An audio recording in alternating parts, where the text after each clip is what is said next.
Let's talk money. What's up? David here. All right, guys, in this video, we're doing an update on TQQQ, one of my favorite investments of all time.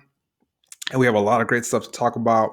But just really quick, though, before we get into any of the good stuff, just remember whatever I say, please take it with a grain of salt. This is not legal investing advice, and you should always be doing your own research, anyways.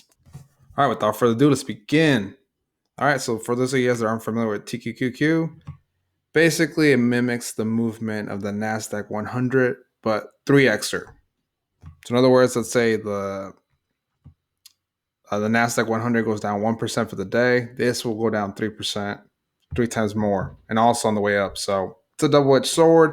When things are going really bad, with this typically your money will go down faster. But at the same time, when there's good days, which there are more good days than bad days, you will make more money over the long run. It's also very popular with day traders. Why? Because obviously it's more volatile. So for those investors that are looking to make quick profits, a lot of people aren't big fans of doing this for long term. I personally think it's a great long term investment. And the first sign that it's a great investment, if I'm not mistaken, over the last 12 months or so, it's done a 2-to-1 split twice because it's just growing so fast. We probably won't see another split for a good while since we are slowing down in growth. And this is completely normal, though, not time to panic at all. So back to the beginning of the pandemic, this thing was trading at $7. Well, this is after split prices. So even if you would have bought it at the beginning of the pandemic, you would still be up, I think, would be 6xer, about a 6xer, which is insane. And pretty much has been a huge bull run all the way up to like close to $90. If we look on here, 52-week high is 91.68. That was back in November. And even December, this thing was trading at well over $80, pretty close to 90. Closing out the year great. And ever since then, huge plummet. We dropped all the way down to $40 in mid-March. And that's another warning for you people that have a lower risk tolerance. Look how fast I dropped from 90 all the way down to 40. That's more than a 50% decrease in price. But if you're a long-term investor like me, not the biggest deal. It's actually a great time to buy some more. Lower your average cost down. Remember, we can't go up forever. So great opportunity. And even now, let's take a look at the last couple of days, last couple trading days. And I have not so great news for short term. For long term, though, okay, let's talk about short term. Let's not get too excited.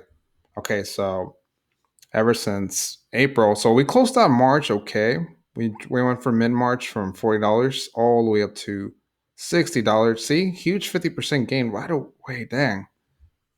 So if you would have bought this dip, you'd be up 50%. Of course, it's pretty hard to time exactly where it is. But point is, whenever there's a huge drop like this, it's a great buying opportunity.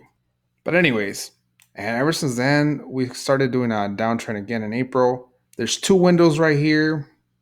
Even if you're not an expert in technical analysis, it's pretty obvious right here. Huge gap right here, huge gap right here. Those are bearish signs. So I'm predicting we might continue to downtrend, but there's a very strong support line around right here. Probably won't get to $40. Maybe we only get to 42, 43, but I think we're going to get down to the low 40s. It looks like there might be hypothetically a double bottom. And then after that, we might start to uptrend again. Not impossible, but it's very unlikely we're going to drop lower than $40. I don't see this dropping down to 30 or even beyond that. Clearly, this thing is being oversold. But hey, we'll see what happens. Do me a huge favor in the comment section below. Let me know what you think. Do you think we're going to keep downtrending past $40? Or pretty soon we're going to do another trend reversal and we're going to start an uptrend? And a further prediction towards the end of the year, I can see us at least going back to the 60s or 70s. I don't think we're going to hit a new all-time high anytime soon. We might see more of a consolidation and probably meet somewhere in the middle. Right now, it's too cheap. At $90, this thing is probably a little overvalued for the time being because we've been growing a little too fast. So I could see us closing the year in the 60s or 70s. But hey, we'll see what happens. Thank you for watching. I will catch you in the next one.